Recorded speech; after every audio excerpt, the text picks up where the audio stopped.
आप देख रहे हैं श्री हरि कृपा आश्रम चैनल। संस्थापक स्वामी श्री हरि चैतन्य पुरी जी महाराज।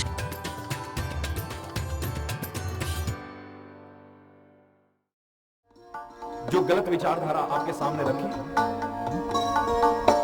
जो आपके परिवार को तोड़ने की विचारधारा आपके सामने रखी, जो आपके प्यार को खत्म करने की विचारधारा आपके सामने रखी, जो आपकी श्रद्धा, आपकी भावना, आपकी आस्था, आपके विश्वास को डगमगाने की कोशिश करे, ऐसे लोगों का साथ मत करना। वरना जैसे कैकेयी का मंत्रा का साथ करके अपयश ही हाथ में आया था, ऐसे तुम्हें भी कभी यश का या प्रशंसा का सौभाग्य नहीं मिलेगा जीवन में। अपयश के लिए वाले तुम्हारे विचार कितने अच्छे हैं, लेकिन रात दिन जब ऐसी बातें सुनोगे आपके मन पर, आपके मस्तिष्क पर भी गलत असर पड़ सकता है। कैसी कैसी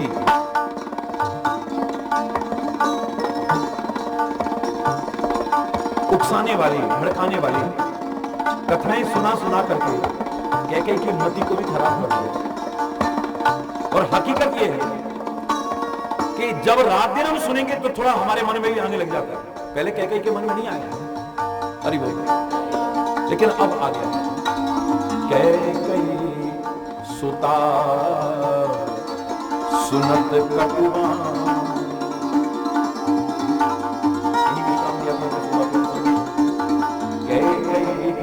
सुता सुनत कटुबानी, कही न सकई कछु सहम सुखानी, कही न सकई कछु सहम सुखानी। इतनी कटुवाणी सुनकर के भविष्य के प्रति अनेक प्रकार की आशंकाएं हृदय में उत्पन्न होने लगी।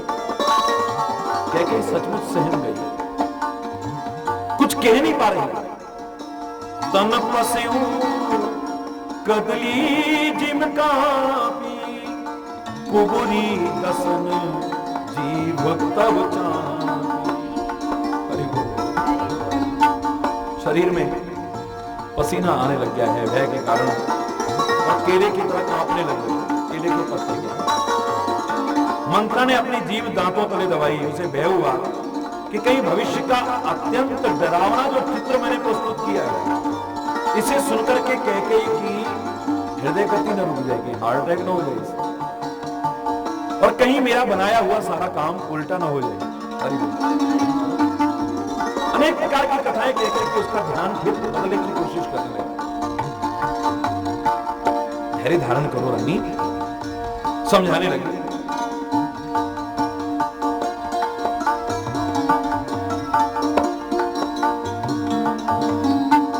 भाग्य बदल गया है,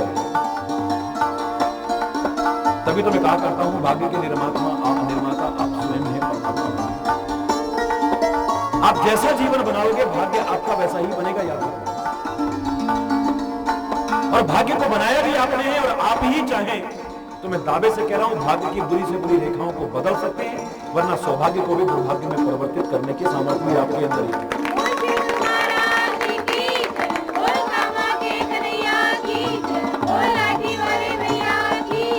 आप चाहें तो अपने ही बनाए भाग्य को बदलने की सामर्थ्य भी विकसित कर सकते हैं। हालांकि कहा कि जो विधि लिखा लीलार, देव तनुज नर नाग मुनि को न मेट नहीं। विधाता ने तुम्हारे कर्मों के आधार पर जो तुम्हारे भाग्य में लिख दिया, उसे मिटाने की सामर्थ्य किसी में नहीं है। अरे भाई, जो इस मस्तक में लिख दिया है उसे मिटाने की सामर्थ्य किसी में नहीं है। लेकिन जिस रामायण में ऐसा लिखा है, इसी रामचरितमानस में ऐसा भी कहा है कि मंत्र महामणि विषम व्याल के, मेटत कठिन कुअंक भाल के। भाल के अंक मिटाने की सामर्थ्य किसी में नहीं है, एक तरफ ऐसा भी लिखा है, तो दूसरी तरफ मानव को परमात्मा ने जो शक्ति और सामर्थ्य दी है, उसको ध्यान में रख करके कहा है कि मानव चाहे तो प्रयास करके कठिन जो बुरे अंक हैं मस्तिष्क के, उन्हें भी मिटाने की सामर्थ्य विकसित कर सकता है। ये चाहे तो जो सौभाग्य में लिखा गया है, इसी के कर्मों के आधार पर उसे दुर्भाग्य में बदल सकता है। और ये चाहे तो दुर्भाग्य जो लिखा है इसे सौभाग्य में भी बदल सकता है। लेकिन वो रास्ता जिससे सौभाग्य दुर्भाग्य में बदल जाता है और दुर्भाग्य सौभाग्य में बदल जाता है, वो संत पर निर्भर करता है। जैसा तुम्हारा संत होगा उसी के आधार पर आप अपने सौभाग्य को दुर्भाग्य में भी बदल सकते हैं और दुर्भाग्य को सौभाग्य में भी बदल सकते हैं।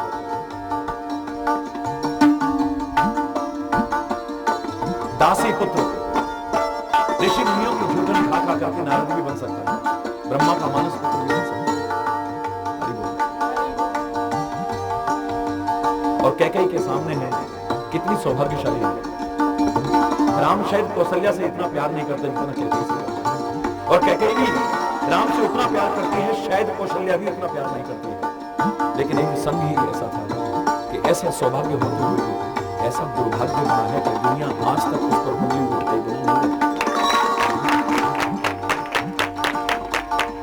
सुहाग भी खत्म हो गया,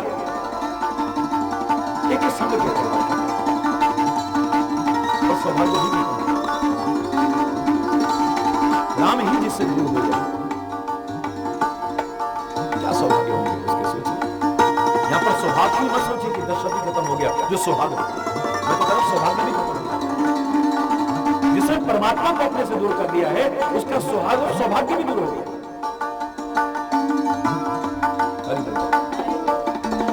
क्या मिला मंत्रा का साथ करके, बताइए। गलत संग करके, विकारों को अपने हृदय में स्थान दे करके परम सौभाग्य को भी व्यक्ति दुर्भाग्य में बदल सकता है। और अच्छा संग करके, अच्छे विचार अपने अंदर ला करके दुर्भाग्य को भी सौभाग्य में बदल सकता है। जगत पिता जिसका बेटा बनकर के आया, और दुनिया अवधपुर के और अवधपति के सौभाग्य की सराहना कर रही है, लेकिन ऐसा दुर्भाग्य हुआ कि परमात्मा ही दूर हो गया। फर्क कितना हुआ कि किसी समय ये दशरथ था, 10 इंद्रियों पर इसका कंट्रोल था, और जिसने अपनी इंद्रियों पर कंट्रोल किया है, जितेंद्रिय जो बन गया है, अपने आप पर जिसने नियंत्रण किया है, वो दुनिया को जीते न जीते, दुनिया को अपना बना सके ना बना सके, लेकिन दुनिया के मालिक को भी अपना पुत्र तक बना ले तो कोई बहुत बड़ी बात नहीं। दुनिया के मालिक को भी अपना पुत्र बनाने की सामर्थ्य रख सकता है, जिसने अपने आप पर नियंत्रण कर लिया है, अपने आप को जीत लिया है। दुनिया को जीत लिया है लेकिन अपने आप को नहीं जीता, ऐसा व्यक्ति हार जाएगा कहीं ना कहीं। लेकिन अपने आप को जीत लिया है, दुनिया को ना भी जीता हो, ऐसा व्यक्ति सब कुछ पा सकता है। और इससे ज्यादा उदाहरण क्या होगा सब कुछ का, कि परमात्मा को भी पा लिया। लेकिन अगर संग थोड़ा सा भी गलत हो गया तो इन 10 इंद्रियों पर नियंत्रण फिर नहीं रहेगा, याद रखना। अरे भाई, जहां विकार आने शुरू हुए आपका इंद्रियों पर नियंत्रण नहीं रहेगा।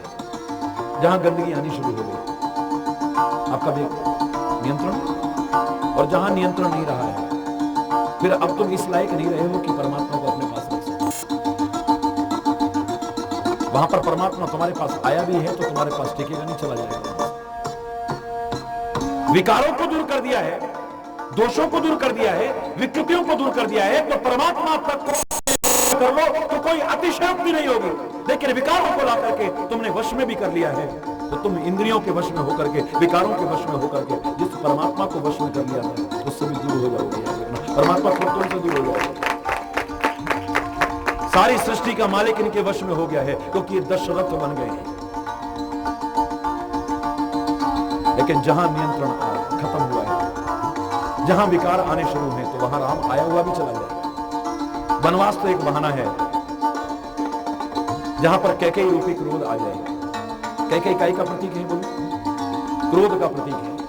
कोप भवन में जाकर के गुस्से में सांपरी की तरह सांस ले रही है। कैकेयी काई का प्रतीक है, बोलो ना, क्रोध का प्रतीक है। मंत्रा काई का प्रतीक है, लोभ का प्रतीक है। कि अगर भरत राजा बन गया और मैंने कैकेयी की सहायता की तो मुझे पता नहीं क्या मिल गया। मंथरा लोभ का प्रतीक है, कैकेयी क्रोध का प्रतीक है और दशरथ अब काम का प्रतीक हो चुके हैं, क्योंकि इसके मुंह से वो शब्द निकल रहे हैं जो बुढ़ापे में शोभायमान नहीं होते। ये आगे अभी को भवन में पड़ी कैकेयी से क्या कहेगा बताओ? सुमुखी सुलोचनी पिक वचनी कारण मोहि सुनाओ गजगामिनी निज को कर। अपने गुस्से का कारण तो बताओ हे सुमुखी, हे चंद्रमुखी, हे सुलोचनी, हे हिरणी जैसी आंखों वाली, हे मछली जैसी आंखों वाली, हे गजगामिनी, हे कोयल जैसे कंठ वाली।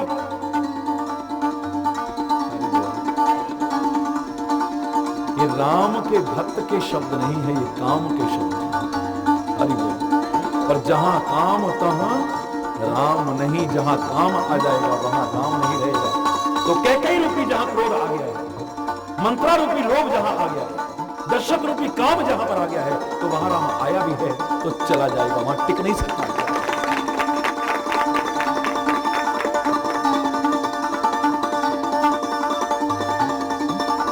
प्रत्यक्ष उदाहरण, कितने परम सौभाग्य मिले हुए हैं इसे। भरत जैसा जो राम का प्रतिबिंब है, जिसने भरत को देख लिया है सोच लो राम को देख लिया। भरत में और राम में कोई अंतर नजर नहीं आता है।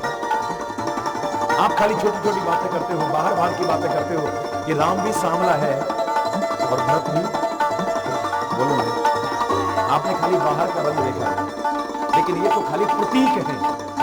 काहे का प्रतीक है कि भरत ने राम के रंग में अपने आप को रंग लिया, जिसने परमात्मा के रंग में अपने आप को रंग लिया है वो कोई साधारण व्यक्ति नहीं हो सकता।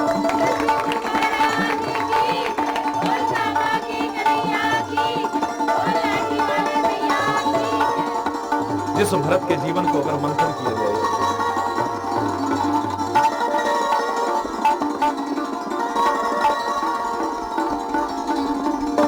और स्वयं परमात्मा भी कृपा करके अगर भरत के जीवन को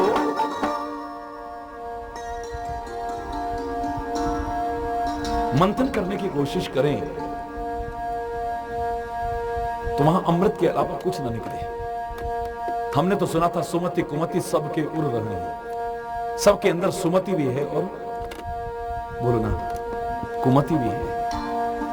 अब फर्क इतना हो सकता है कि हनुमान जैसे भक्त कुमति निवार सुमति के संगी बन जाते हैं, कुमति को दूर कर लेते हैं और सुमति के बोलो ना संगी बन जाते हैं। कुमति को उजागर नहीं करने देते हैं, कुमति को दूर करते हैं और सुमति को उजागर कर लेते हैं। लेकिन थी तो दोनों अंदर ना, वहां कांटे भी हैं और गुलाब भी हैं, हर एक में अच्छाइयां भी हैं, बुराइयां भी हैं, सुमति भी है, कुमति भी है। अगर आप गहराई से अपने ही निरीक्षण करने लगोगे तो आपको भी नजर आ जाएंगे। निष्पक्ष निरीक्षण करोगे, निष्पक्ष होकर के आत्मनिरीक्षण करोगे, आपका मन आपको गलत निर्णय दे सकता है, लेकिन आत्मनिरीक्षण आपको गलत निर्णय नहीं देगा।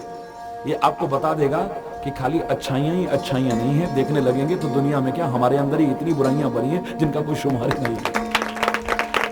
लेकिन आप तो क्या, परमात्मा भी भरत का अगर जीवन मंथन करे, जीवन के अंदर झांक करके देखे, तो उसे अच्छाई के अलावा एक बुराई नजर नहीं आएगी। तुलसी ने एक जगह इशारा किया है, प्रेम अमीये मंदर विरह भरत पयोधि गंभीर।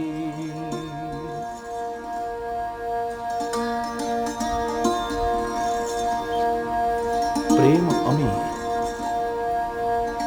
आपके जीवन का अगर मंथन किया जाए, आपके मन को झांकने की कोशिश की जाए, आपके दिल को झांकने की कोशिश की जाए, तो सागर के मंथन की तरह इसमें अमृत भी निकलेगा, इसमें जहर भी निकलेगा।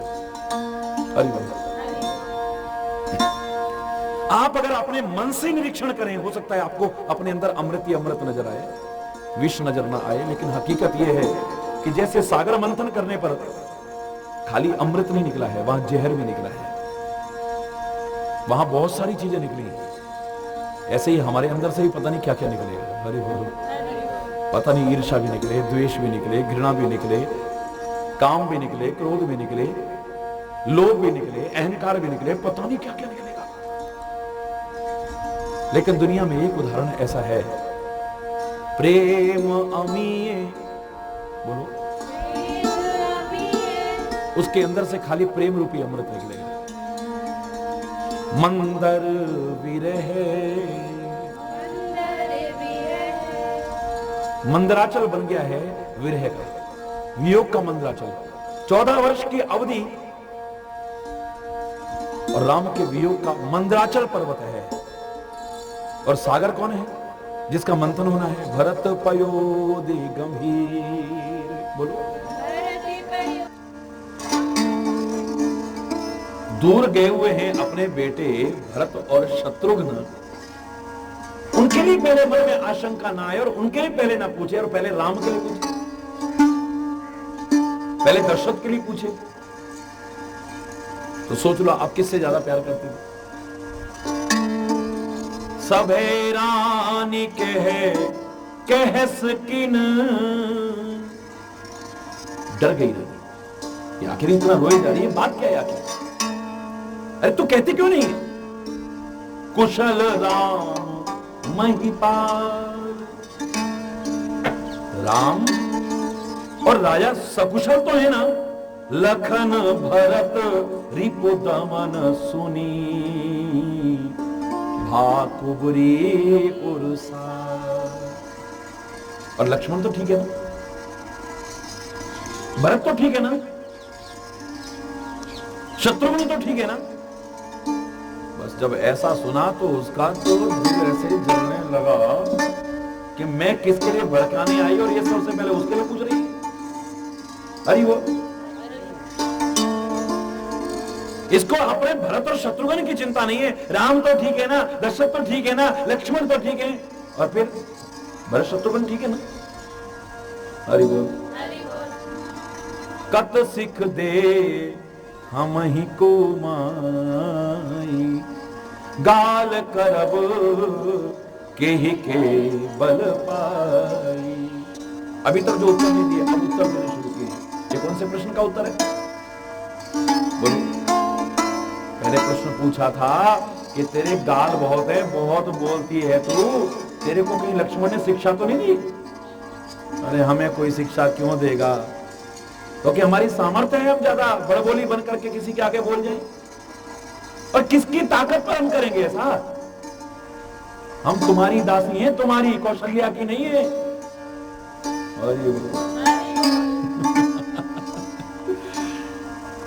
गाल करब के ही कर बल पाई, किसकी ताकत पाकर के हम ज्यादा बोलने की हिम्मत करेंगे? और पूछ रही हो सब कुशल तो है, दशरथ कुशल से तो है, लक्ष्मण कुशल से तो है, भरत शत्रुघ्न कुशल से है, मत पूछो। राम छाड़ कुशल के ही याद, राम ही छाड़ी, राम को छोड़ करके किसकी कुशलता हो सकती है?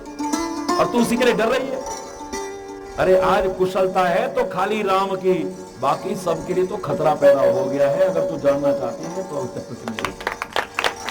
जे जनेश दे युवराजू, जिसको युवराज बना रहे हैं, राजगद्दी पर बैठा रहे हैं राजा,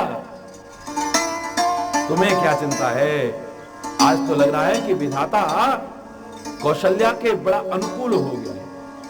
अरे बोल भैया, कौशली विधि अति दाहिन, दाहिना माने अनुकूल, बड़ा अनुकूल हो गया है विधाता। देखत गर्व रहे तो उर्नाहीन, हरि बोल। ये देख करके उनके हृदय में गर्व समा नहीं रहा है, अकड़ गई है कौशल्या की। जरा तू अब देखना चाल ढाल, उसका चेहरा देखना, वो तो महारानी अभी से समझने लग गई, अभी तो कल हो रहा है राज तिलक। हरि बोल। देखो क्या लैंग्वेज है, भाषा शैली कितनी सुंदर है। देखत गर्व रहत उर्ना, दिल में समा नहीं रही अकड़, बाहर छलक रही है उसकी।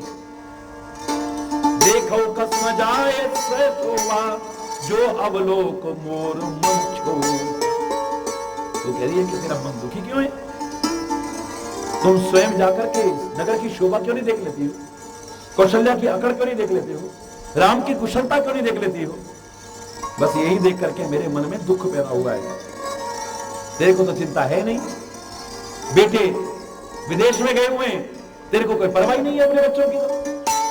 तो विदेश न सोच तुम्हारे। कैसी मां है तू? मेरे को तो लग रहा है कि तू कैसी मां है, तेरे को अपने बच्चों तक की चिंता नहीं। अरे मां को तो बच्चों की चिंता होती है। जाने हो बस ना हो हमारे। तुम तो ऐसा जानती हो जैसे राजा तुम्हारे वश में है, कोई वश में नहीं है। राजा दशरथ मेरे से बड़ा प्यार, तू कहती थी ना, मैं कुछ कहती नहीं थी तेरे से, बस मैं चुप हो जाती थी। आज देख ले तू, सारी पोल खुल गई। राजा तेरे से कितना प्यार करते हैं और कौशल्या से कितना प्यार करते हैं। नींद बहुत प्रिय सेज तुराही। तेरे को नींद बहुत प्रिय है। देखो दासियों को इतना मुंह लगाना, बोलो अगर तुम दासियों को इतना मुंह लगाओगे तो फिर क्या संकट तुम्हारे लिए उपस्थित नहीं हो सकता। राज्य व्यवस्था का एक नियम है कि जो जिस जगह पर हो प्यार सबसे रखो, किसी का बुरा करने की कोशिश मत करो। अन्यथा जिसका जो स्थान है उसे वहीं रखोगे तो व्यवस्था बनी रहेगी, वरना सारी व्यवस्था चौपट हो जाएगी। एडमिनिस्ट्रेशन के लिए ये नियम हमेशा याद रखिएगा। हरि बोलो। जिसकी जो जगह वहीं पर अच्छा लगेगा। पायजेब की जगह जब पैरों में है तो पैरों में अच्छा लगेगा। हरि बोलो। चूड़ी की जगह हाथ में है तो हाथ में ही अच्छी लगेगी। नथ की जगह नाक में है तो नाक में ही अच्छी लगेगी। उंगली के हाथ में उंगलियों में अंगूठी का स्थान है तो उंगलियों में ही अच्छी लगेगी। कुंडल का स्थान कान में है तो कान में ही अच्छा लगेगा। हार का स्थान गले में तो गले में ही अच्छा लगेगा। जिसका जो स्थान है वो वहीं पर। अगर तुम इधर से उधर करने की कोशिश करोगे तो सोच लेना कि तुम अपनी ही शोभा बिगाड़ने की कोशिश कर रहे हो। याद रखना। एक दासी को रानी अगर इतना मुंह लगा ले, तेरे को नींद बड़ी प्रिय है, बस पलंग तोड़े तूने और करा क्या है? इतने गलत शब्दों का इस्तेमाल करना। नींद बहुत प्रिय सेज तुराई,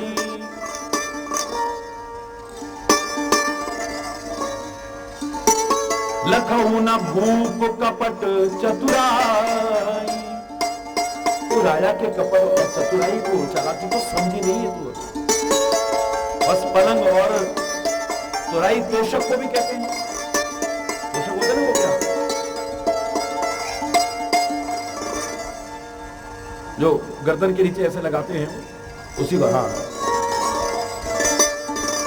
तो तोषक पलंग पर पड़े पड़े नींद लेना तेरे को बहुत अच्छा लगता है। अभी नींद में है, जग करके देख क्या हो रहा है यहां पे। जगी हुई भी सोई हुई है तू।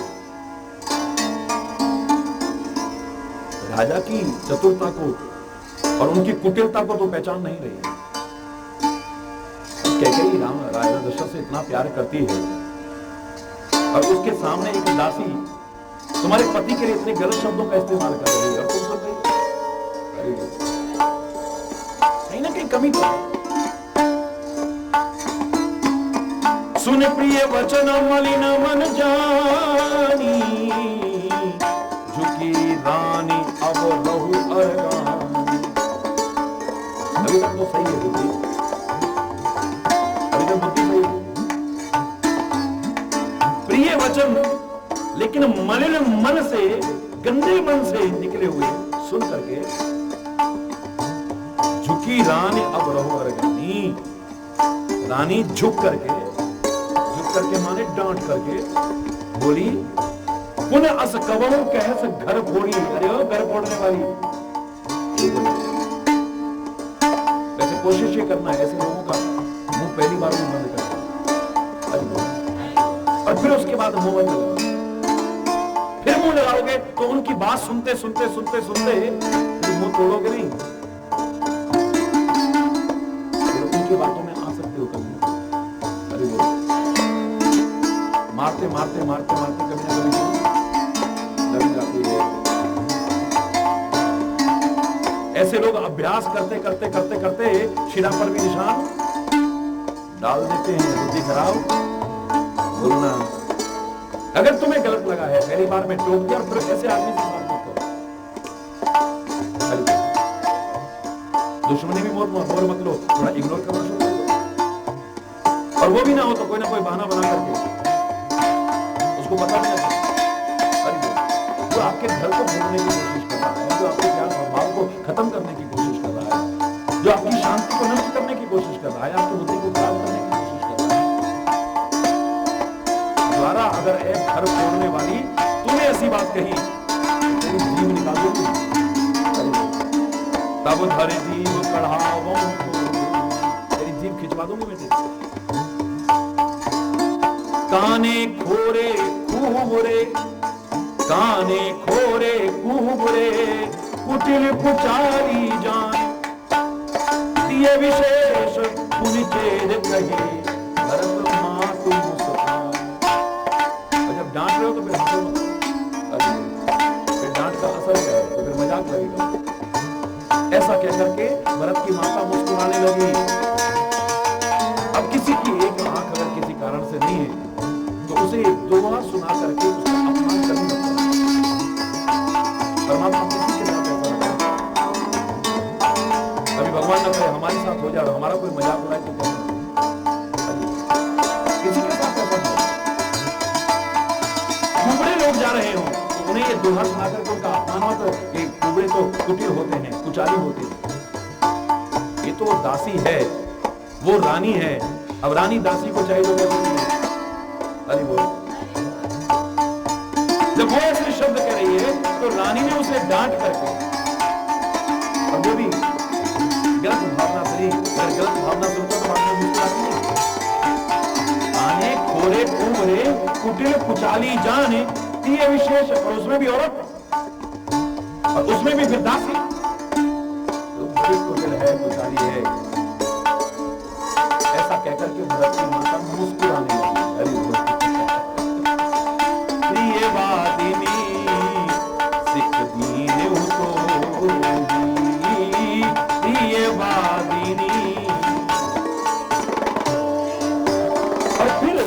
कहने लगी, हे प्रिय वादिनी अर्थात प्रिय बोलने वाली, मेरा भला चाहने वाली, मैंने तो खाली तेरे को शिक्षा दी है, वरना सपने तो पर कोपण मोई, वरना तो सपने में भी गुस्सा थोड़ी कर ली मेरे मन में। मैं गुस्से नहीं हूं तेरे से, पर तेरे को सिखाने के लिए ऐसा कहा है मैंने। अब दूसरे की हिम्मत बढ़ेगी या घटेगी? बोलो ना, बोलो ना। एक एक शब्द कैसा पिरो रखा है तुलसी ने। मेरे को तो कई बार वास्तव में ये लगता है कि तुलसी नहीं, तुलसी का स्वामी राम ही उसके हाथ से लिखवा रहा होगा। क्योंकि जब जब मैं बोलता हूं तो मुझे ये हकीकत बता रहा हूं कि मुझे नहीं लगता कि मैं बोल रहा हूं, वो बुलवा रहा हूं। क्योंकि मैं बोलता तो कहीं ना कहीं गड़बड़ कर जाएगा। और जिस दिन मैंने सोचा कि मैं बोल रहा हूं तो उस दिन गड़बड़ हो जाएगा। मुझे लग ही नहीं रहा कि मैं बोल रहा हूं, ये है जो बोल रहा है। हरि बोल। कितना सुंदर पिरोया है। पहले डांट दो और फिर कहो, अरे तू तो बड़ी प्रिय वादिनी है, तू तो अच्छा बोलने वाली है। मैंने तो खाली तेरे को समझाने के लिए कहा था, प्रत्यक्ष में तो क्या सपने पर भी, मंत्रा तेरे पर भी गुस्सा करूंगी, कोई सवाल ही नहीं है। सपने तो पर कोप न मोही, सुदिन सुमंगलदायक सोई, तोर कहा पुर यही दिन होई। मेरे लिए तो सबसे अच्छा दिन वही है, सबसे मंगलमय घड़ी वही है जिस दिन तेरा कहा सच हो जाएगा, मेरा राम राज्य सिंहासन पर बैठ जाएगा। मैं तो जो कहेंगे तेरे को देने को तैयार हूं। मतलब राम से भी प्यार है और ऐसे लोगों से भी जो बुद्धि को खराब करे उनसे भी प्यार है। तो ऐसे दो नीति चलने वाले कभी सफलता हासिल नहीं करेंगे। याद रखना, याद रखना इस बात। राम से प्यार है तो राम से विरोध करने वालों से प्यार, बोलो ना। दोनों काम करोगे तो फिर दो नाव में पांव रखोगे तो कभी ना कभी, अरे वो अगर लहर में एक नाव उधर गई और एक उधर गई तो अरे हाँ। सुदिन सुमंगलदायक सोई, तोर कहा फुर जेहि दिन होई। जेठ स्वामी सेवक लघु भाई, यह दिन कर कुल रीति सुहाई। मैं सूर्य वंश की बहू हूं, मुझे मालूम है अपने कुल की रीति। हमारे कुल में एक रीति है कि राजा हमारे यहां कौन बनता है? बड़ा भाई स्वामी और छोटा भाई सेवक होता है। तो राम स्वामी और मेरे भरत शत्रुघ्न सेवक है। ये हमारे सूर्यवंश की सुहावनी रीति है, मेरे को बुरी नहीं लगती। अगर सचमुच राम का कल राज तिलक है तो तेरे मन को जो अच्छा हो मैं मांग ले, मैं एक बार मना नहीं करूंगी। तेरे मन चाहिए वस्तु पदार्थ तेरे को देने को तैयार हूं, जो तेरे मन में है मांग। कौशल्या सम सब महतारी, रामई सहज सुभाए प्यारी। राम की बात तो मैं जानती हूं, उसे जितनी कौशल्या है प्रिय है उतनी सब माताएं प्रिय है। उसको ऐसा नहीं कि कौशल्या ज्यादा प्रिय हो या कैकेयी कम प्रिय हो।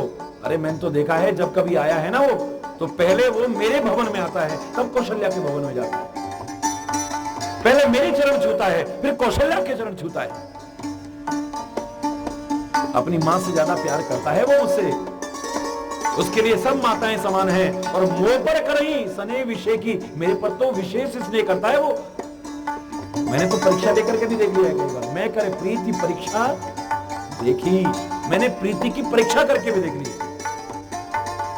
मैं तो एक बात कहती हूं, हे मंथरा, परमात्मा अगर मेरे मन की सुनता है ना तो मैं परमात्मा से एक ही चीज मांगती हूं कि जब कभी मुझे जन्म मिले तो मेरे सीता राम जैसे पुत्र और पुत्र वधु मुझे मिले, मुझे कुछ और नहीं चाहिए।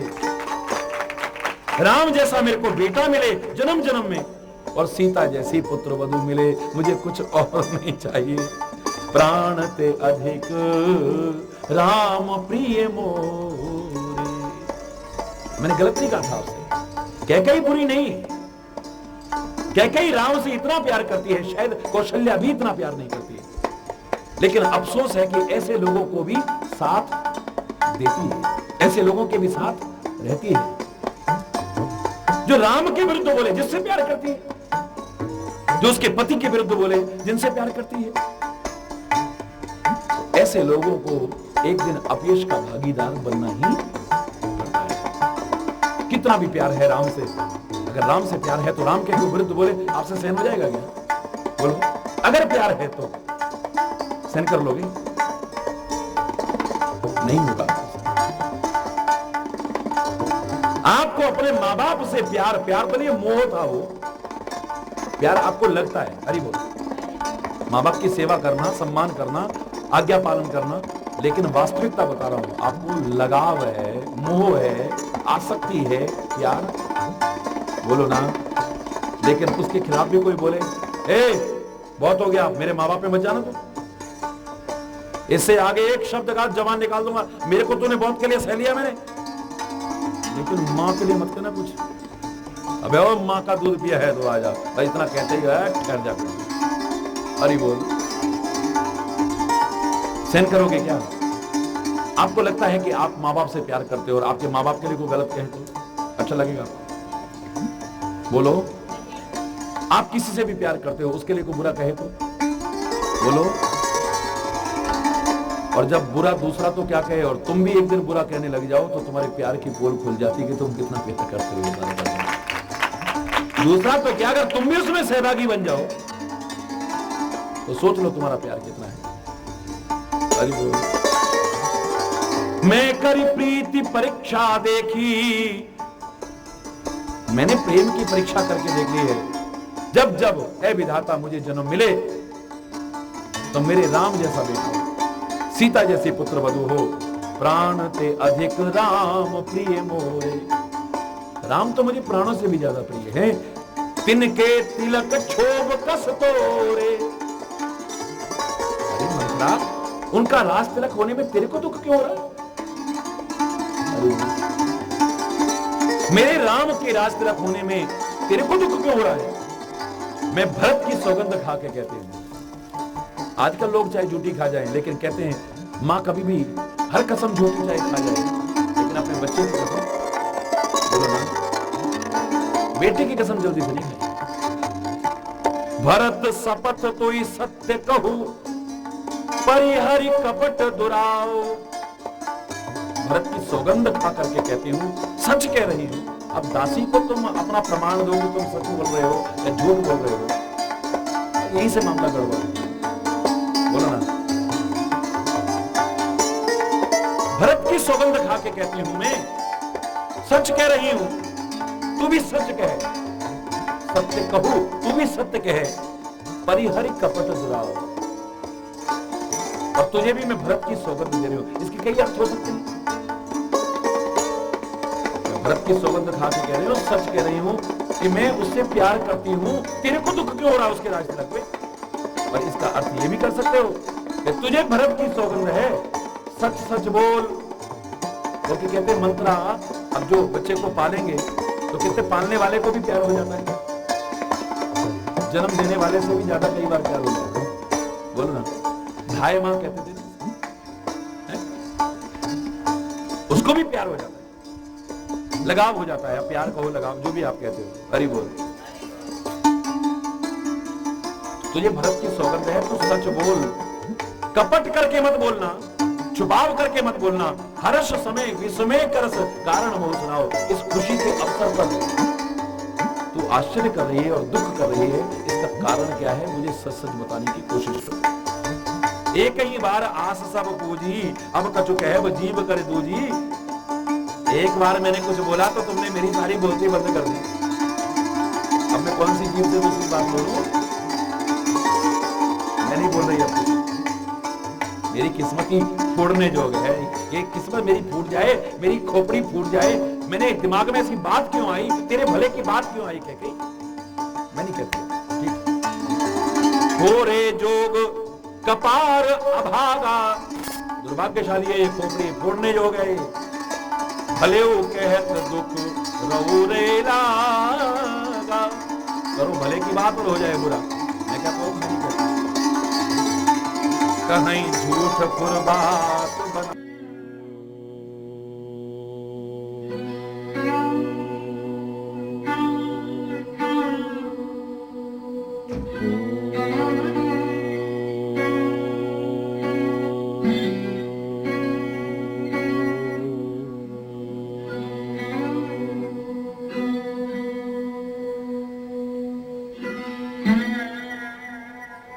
हरि बोल, हरि बोल।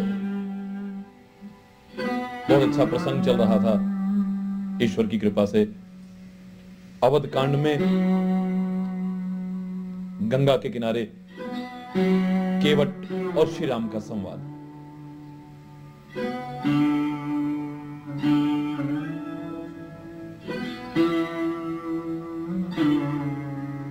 केवट के वचनों को सुनकर के, उसके प्रयास को देख करके कई बार लगता है कि बहुत चालाक व्यक्ति था। यद्यपि चालाक शब्द केवट के लिए अच्छा नहीं लग रहा है, लेकिन आज के माहौल को देखते हुए जो इस प्रकार के कृत्य गलत दिशा में करते हैं, आध्यात्मिक क्षेत्र में उन्हें प्रेरणा देने के लिए काफी मायने रखता है। हम चालाकी करते हैं धन पाने के लिए, वैभव पाने के लिए, संपदा पाने के लिए, मान प्रतिष्ठा पाने के लिए, पद पाने के लिए, संसार को पाने के लिए। लेकिन केवट अगर आप कहें कि चालाकी भी कर रहा था तो ये सब पाने के लिए नहीं, वो प्रभु का सानिध्य, प्रभु का सामीप्य, प्रभु की कृपा और प्रभु को पाने के लिए कर रहा है, और किसी वजह से नहीं कर रहा। सबको बुला करके कहता है, गांव वालों चले जाओ यहां से दूर, अपनी अपनी नाव दुबका करके। एक भी व्यक्ति यहां मौजूद न रहे, क्योंकि यहां पर अयोध्या के सम्राट का पुत्र राम आने वाला है। और मैंने सुना है कि उसकी चरणों की धूलि में कुछ ऐसा जादू है, कुछ ऐसी जड़ी बूटी है, वो पत्थर को भी छूती है तो स्त्री बन जाती है। पत्थर से कठोर नहीं है हमारा काठ। अगर ये स्त्री बनकर के उड़ गई, हमारे पास तो कोई और धंधा भी नहीं, कोई रोजगार नहीं है, सारे परिवार का पालन पोषण इसी नाव से हम करते हैं। भूखे मर जाओगे। मेरी बात मानते हो तो सारे के सारे अपनी नाव दुबका करके चले जाओ। यहां से उसकी पहली चालाकी शुरू हो रही है, जिसे चालाकी कहने में मुझे बहुत संकोच सा महसूस हो रहा है। ऐसी चालाकी पर तो दुनिया की सारी विद्वता, सारी समझदारी को भी कुर्बान कर दिया जाए तो बहुत कम नजर आए। इसका उद्देश्य किसी को धोखा देना नहीं है, किसी को लाभ से वंचित रखना नहीं है, जो आगे उजागर होगा। कोई लौकिक सुख, संपदा, धन, वैभव, पद प्रतिष्ठा पाने के लिए नहीं है। मैं यहां होऊंगा, अकेला मैं होऊंगा तो प्रभु की सेवा करेगा। लेकिन वो मात्र अपना उद्धार चाहता, तो अंत में जो उसने किया है, अपने कुल को, सारे ग्रामवासियों को, यहां तक कि जो आज मौजूद हैं उनके लिए नहीं, जो अपने पूर्वज हैं उन तक को तारने का जो प्रयास किया है, उससे पता चल रहा है वो इतना स्वार्थी नहीं है, इतना स्वार्थी नहीं है जो खाली अपना हित चाहे और दूसरों को। हरि बोल। श्री राम आए हैं, कुल आलम जिसके आगे झोली फैलाने को तैयार रहता है, मांगने को तैयार होता है। आज वो मांग रहा है, मांगी नाव न केवट आना, मांगी नाव न केवट आना। आज वो परमात्मा मांगे और केवट कह रहा है कि मैं नाव नहीं लाऊंगा। प्रश्न उठता है कि अगर ये नहीं ला रहा तो औरों से क्यों नहीं मंगा ली है? क्योंकि मैंने आपसे पहले कहा, इसने सबको वहां से, अरे बोल, कोई और दूसरा है ही नहीं वहां। मैं नाव लेकर के नहीं आऊं। क्यों नहीं लाना चाहते हो? कहीं तुम्हार मरम में जाना, कहीं तुम्हार मरम में जान, जग पे खन तुम देखन हारे, विधि हरि सम्मु न चावन हारे, तेऊ न जानहि मरम तुम्हारा और तुम्हें को जाननी हारा। सारी सृष्टि को अपने इशारे पर नचाने वाले वो ब्रह्मा विष्णु महेश भी जब तेरा पार नहीं पा पाए, तेरा भेद और कौन जान सकता है? लेकिन केवट, गांव का वो गंवार केवट, नाव चलाने वाला केवट कह रहा है, कहीं तुम्हारा मर्म में जाना, मैंने तुम्हारा भेद जान लिया है। कैसे जान गए जब कोई नहीं जान सकता?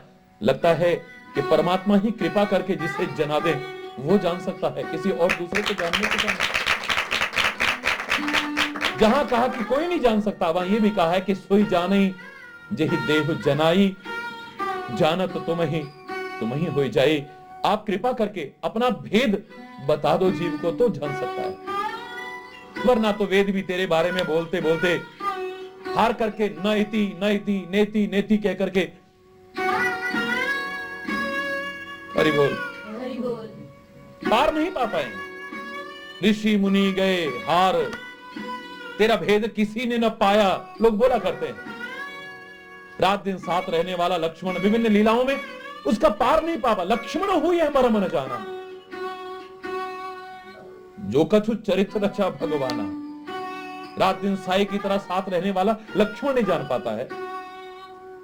आज केवट कह रहा है कि कहे तुम्हारा मर्म मैं जाना, मैं तुम्हारा मर्म जान गया, तुम्हारा भेद जान गया हूं।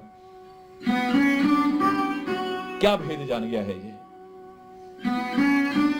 जो भी जाना हो, लेकिन उसे उजागर न करके एक अबोध अज्ञानी बालक की तरह से प्रयास कर रहा है अंतर्यामी प्रभु के सामने। लेकिन मेरे परमात्मा हृदय के भाव को पहचानते हैं, और अगर सच्चा भाव है तो उस भावना के अनुरूप कृपा करने की सदैव से कोशिश करते आए। आपके चरणों की धूलि के बारे में मैंने सुना है।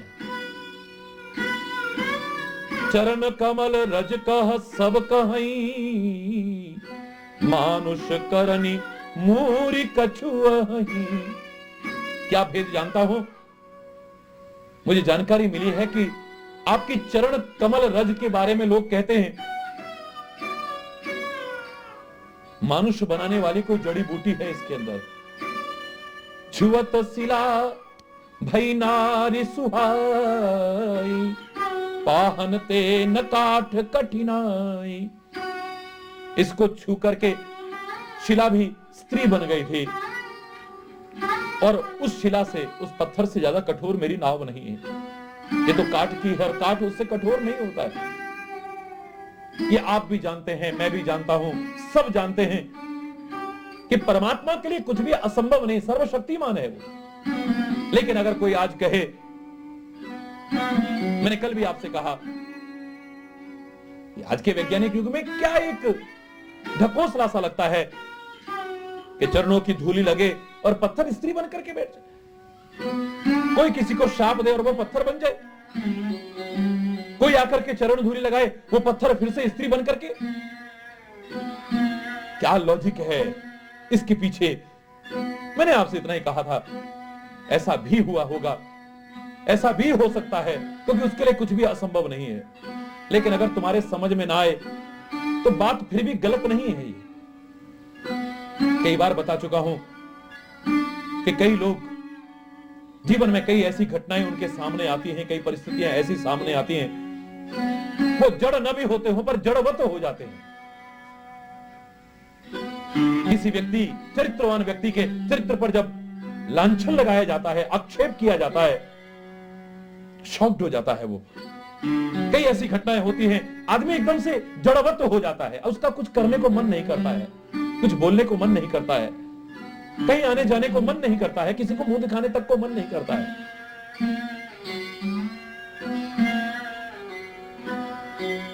परम सती, परम पतिव्रत धर्म का पालन करने वाली, परम चरित्रवान धर्मनिष्ठ इस अहल्या के साथ धोखे से जो भी हुआ हो, लेकिन अंतर्यामी पति ही, दुनिया तो क्या, जब लांछन लगाने लगे, उस पर आक्षेप करने लगे, तो शॉक्ड हो गई।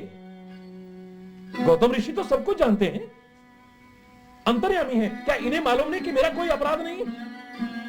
जब मेरा स्वामी जो सब कुछ जानता है वही आक्षेप लगाए, तो शॉक्ड हो गई है वो। तो पत्थर की तरह हो गई है, पत्थर न भी हुई हो तो जड़वत हो गई है, निष्क्रिय हो गई, निश्चेष्ट हो गई है। कोई राम जैसा महामानव आता है, उसकी आत्मग्लानि को उससे दूर कराने की कोशिश करता है, अपने अपनत्व से, अपने विवेक के द्वारा, अपने विचारों के द्वारा, अपने चिंतन के द्वारा, अपनी कृपा के द्वारा, अपने अनुग्रह के द्वारा। और जो जड़वत हो चुका था, जो वो फिर से चैतन्यता उसके अंदर जागृत हो जाती है। अहिल्या उद्धार की कथा का इसके अलावा और भाव शायद आज के समय में और नहीं है। जो जड़वत हो चुकी है, श्री राम आकर के उसे फिर चैतन्यता प्रदान करते हैं। तो उठो तुम आत्मग्लानि की आग में मत जलो, तुम अपने आप को निष्क्रिय मत करो, निश्चेष्ट मत रहो। तुम्हारी अंतरात्मा जानती है और परमात्मा भी जानता है। आत्मा की और परमात्मा की नजर में कोई अंतर नहीं है। अगर तुम्हारी आत्मा कह रही है कि तुम ठीक हो, तो मैं कह रहा हूं सारी दुनिया भी तुम्हें गलत बताए, तुम्हें चिंता करने की आवश्यकता नहीं। दुनिया ने किसको छोड़ा है? लेकिन यहां पर एक प्रश्न उठता है, अगर मात्र इतना मान लिया जाए कि श्री राम की चरणों की धूली में कुछ ऐसा है जो पत्थर को स्त्री बनाने की सामर्थ्य रखता है, तो मेरे राम 14 वर्ष तक वन यात्रा के दौरान नंगे पैर चले हैं। अनंत पहाड़ पड़े होंगे, अनंत शिलाएं पड़ी होंगी, अनंत पत्थर पड़े होंगे, कितनों पर उनकी चरण धूली लगी होगी, पर कितने नारी बन करके उड़े जरा आपके सामने। अहिल्या के बाद कहां पर ऐसा उदाहरण मिला कि श्री राम की चरण धूली उन पत्थरों पर पड़ी हो और कोई नारी बन करके। हरि बोल, जोर से बोलो ना। जो पाना चाहता है, मुझे तो लगता है कि परमात्मा के सामने हमारी ये क्रियाएं एक अबोध बच्चे की जैसी हैं, और अबोध बच्चे की क्रियाओं से परमात्मा रुष्ट नहीं हो सकते। जैसे माता पिता के सामने एक बच्चा किसी चीज को पकड़ करके यूं छुपाता है, बेटा इधर दो, इधर नहीं, मेरे पास नहीं है, मेरे पास नहीं है। यही क्रियाएं हैं हमारी, और क्या है। दिख रहा है सामने, तुम्हारे हाथ में है, तुमने हाथ पीछे करे हैं, तुम्हें अपने बच्चे की दिख रही है, उसे सृष्टि के कण कण की दिखाई दे रहा। फर्क इतना हो सकता है, तुम बाहर बाहर की देख सकते हो, वो अंतर की भी जानता है। वो जानता है कि ये जो बात कर रहा है इसके पीछे ये क्या चाहता है। अरे बोल, फर्क इसका नहीं है, उसे भय इसका नहीं है। इनके चरण धूली लगने के कारण नाव स्त्री बनकर के उड़ जाएगी। भय इसका है कि परमात्मा मेरे सामने है और फिर भी जो उनसे लाभ उठा सकता हूं उससे कहीं वंचित न रह जाऊं, ज्यादा से ज्यादा लाभ उठाने की कोशिश करूं। परमात्मा से ही हृदय से प्रार्थना की होगी, परमात्मा मुझे वो भाव दो कि इन सौभाग्यशाली क्षणों का जितना ज्यादा से ज्यादा हो मैं लाभ उठा सकूं, मानव जीवन का जो परम लाभ कहा जा सके उसे उठा सकूं, सार्थक हो जाएं ये क्षण, और इन क्षणों की सार्थकता से मेरा जीवन सार्थक हो जाए। बस ये अगर आपने अवश्य पार ही होना है तो हे प्रभु अपने चरण कमलों को धोने को कह दो ना। असली बात पे आ गया ना, चरण कमल धोने को कह दीजिए। मैंने कल भी आपसे कहा, गिने चुने लोगों को सौभाग्य मिला है श्री राम के चरणारविंद पखारने का। या जनक ने पखारे होंगे, या शबरी ने पखारे होंगे, और या फिर आज ये पखारने की कोशिश कर रहा है।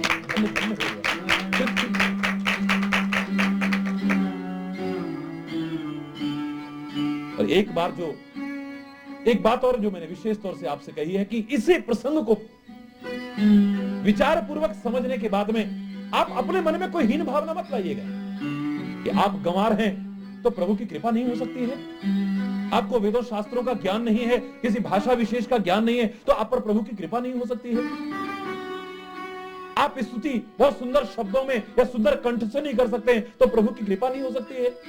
परमात्मा और किसी चीज को ध्यान दे न दे, लेकिन तुम्हारे प्यार और अंतर के भावों को जरूर ध्यान देता है, वो अच्छे बना लो। तुम किसी भी जाति में हो, किसी भी स्थान पर रहते हो, तुम्हारे शब्द चाहे कुछ भी हो और शब्द ना भी हो तो चलेगा। अरे बोल, बस अंतर में भाव हो। कहा भी है उसने, भाव का भूखा हूं मैं, और भाव ही बस सार है। भाव से भजे तो भव से बेड़ा पार है।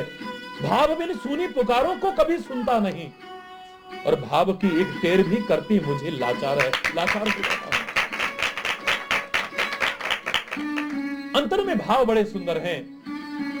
सेवा करने का सौभाग्य तो मिलेगा ही, प्रभु को नाव में बैठा करके गंगा पार कराने का, जिनका नाम भवसागर पार करा सकता है, आज मैं उसे गंगा पार कराऊंगा, और वो गंगा जो उन्हीं के चरणों से निकली है। क्या सौभाग्य है मेरे, मुझे मौका मिला है सेवा का। लेकिन इसके साथ ही साथ अगर मैं एक गंगा और निर्माण कर दूं तो अभिमान से नहीं, उसकी कृपा से, उसी से प्रार्थना करके। क्या है गंगा? प्रभु के चरण पखारे, और वो भी एक चरण ब्रह्मा जी ने जो थोड़ा सा जल था उसी के द्वारा पखार करके अपने कमंडल में रखा, उसी को शिव की जटाओं में छोड़ा, और वही शिव की जटाओं से गंगा के रूप में धरा को आकर के पवित्र करता रहा, कर रहा है, और आगे भी पवित्र करता रहेगा। और मैं अगर प्रभु के चरण पखारूं तो क्या एक नई गंगा का निर्माण नहीं हो सकता है। ऐ जीव, तू चाहे तो सब कुछ कर सकता है। लोग तेरे को चाहे नीच समझते हो, निकृष्ट समझते हो, अज्ञानी समझते हो, मूर्ख समझते हो, गंवार समझते हो,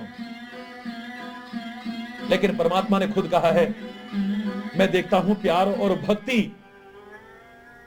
भगतिहीन विरंच किन हो, सब प्राणिन सम प्रिय मोहि सो, पर भगतिवंत अति नीच हो प्राणी, मोहि प्राण प्रिय असंभानी। वो मुझे प्राणों के समान प्रिय। एक ब्रह्मा तो क्या, एक ब्राह्मण तो क्या, साक्षात ब्रह्मा भी क्यों ना हो, मेरी भक्ति उसके अंदर नहीं है, मेरे प्रति प्यार उसके हृदय में नहीं है, तो सब मेरे हैं, इसलिए सामान्य जैसे और प्रिय हैं वैसा प्रिय हो सकता है, विशेष प्रिय नहीं। भक्तिहीन ब्रह्मा भी मुझे विशेष प्रिय नहीं है, लेकिन भगतिवंत अति नीच हो प्राणी, नीच नहीं अत्यंत नीच प्राणी भी मोहि प्राण प्रिय असमम बानी, वो मुझे प्राणों के समान प्रिय है। लोगों को क्या मुझे प्रिय लगता है? मैं प्यार देखता हूं, भावना देखता हूं, भक्ति देखता हूं। हरि बोल।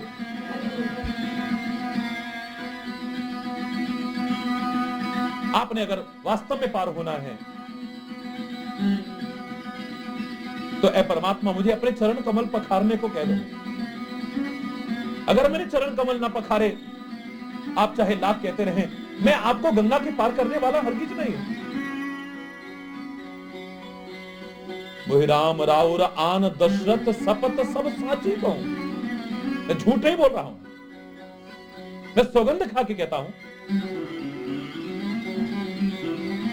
दशरथ की सौगंध खिला ले, मैं आपकी सच्ची सौगंध खा के कह सकता हूं, चाहे लक्ष्मण भी मुझे तीर क्यों ना मार दे, लेकिन अगर चरण ना पखारे तो मैं आपको गंगा के पार करने वाला नहीं। जानता है गंगा के पार इन्हें जाना है, मर्यादा पुरुषोत्तम है, मर्यादा पुरुषोत्तम है, मानव के रूप में है, मर्यादा का पालन करेंगे। इनका नाम भी अपार भवसागर से पार करने की सामर्थ्य रखता है, लेकिन मानव की मर्यादा का पालन करते हुए नाव से ही पार होंगे। मेरी नाव में तो बैठेंगे ही अवश्य। इस सेवा के साथ साथ जितने लाभ और उठाए जा सके उनसे भी वंचित काहे करो, जितनी शर्तें मनवाई जा सके उससे वंचित क्यों रहूं मैं। ये मौका बड़ी मुश्किल से आया है, बड़ी मुश्किल से मौका हाथ आया, अब न छोड़ूंगा। बदल जाए जमाना चाहे, पर मैं मुख न मोड़ूंगा, कि दामन से लिपट जाना ये दीवाने की आदत है, मगर भक्तों को भी हर जुल्म सह जाने की आदत है। एक गीत के बड़े प्यारे भाव थे, एक गीत के बड़े प्यारे भाव थे। ये बड़ी मुश्किल से मौका, अब मैं इस मौके को अपने हाथ से जाने देने। मैं आपसे भी कह रहा हूं, आपको सौभाग्य मिला है मानव का शरीर पाने का, ये बड़ा अच्छा अवसर मिला है तुम्हें। जैसे पक्का फल एक बार वृक्ष से गिर जाए, डाली से गिर जाए, तो दोबारा डाली पर नहीं लगता है, उस डाली पर नहीं लगता है, लंबे चक्र में पड़ जाता है, सूखेगा, बीज बनेगा, बोया जाएगा, कितने बीजों में से कोई अंकुरित होगा, उनमें से कोई जाकर के पल्लवित होगा, कोई पौधा बनेगा, कोई वृक्ष बनेगा, फिर फल लगेगा, बड़ा एक लंबा चक्र प्रारंभ हो जाएगा। मेरे प्यारे बच्चों, मेरे भाइयों, मेरी बहनों, एक बार अगर ये सौभाग्य से मिला हुआ मौका तुम्हारे हाथ से निकल गया तो पता नहीं कब मिलेगा, और मिलेगा या नहीं मिलेगा कोई गारंटी नहीं। पता नहीं किस योनि में फिर भटकते रहें, या कितने चक्र के बाद में फिर ऐसा सौभाग्य मिले। ये जो सौभाग्य से मौका मिला है, यह अवसर मिला है, इसको अपने हाथ से गंवाने की कोशिश कभी मत करना। तुम्हें भी जो मानव का जीवन मिला है, ये सुअवसर मिला है, इसका पूरा लाभ उठाने की कोशिश करना। सत्संग अगर मिलता है सौभाग्य से, उस अवसर का भी पूरा लाभ उठाने की कोशिश करना। संत की, गुरु की शरण अगर तुम्हें मिलती है, उसका पूरा लाभ उठाने की कोशिश करना। सेवा का मौका अगर मिलता है, माता पिता की, बड़े बुजुर्गों की, वतन की, या किसी की भी सेवा का अवसर मिले, तो उस मिले हुए अवसर को भी अपने हाथ से जाने मत देना, पूरा लाभ उठाने की कोशिश करना। मेरे प्रभु आज मेरे पास आए हैं, ये अवसर कितने योग, कितने तप, कितने साधन करने के बाद भी पता नहीं सुलभ होगा या नहीं होगा। आज नहीं जाने दूंगा इसे अपने हाथ से।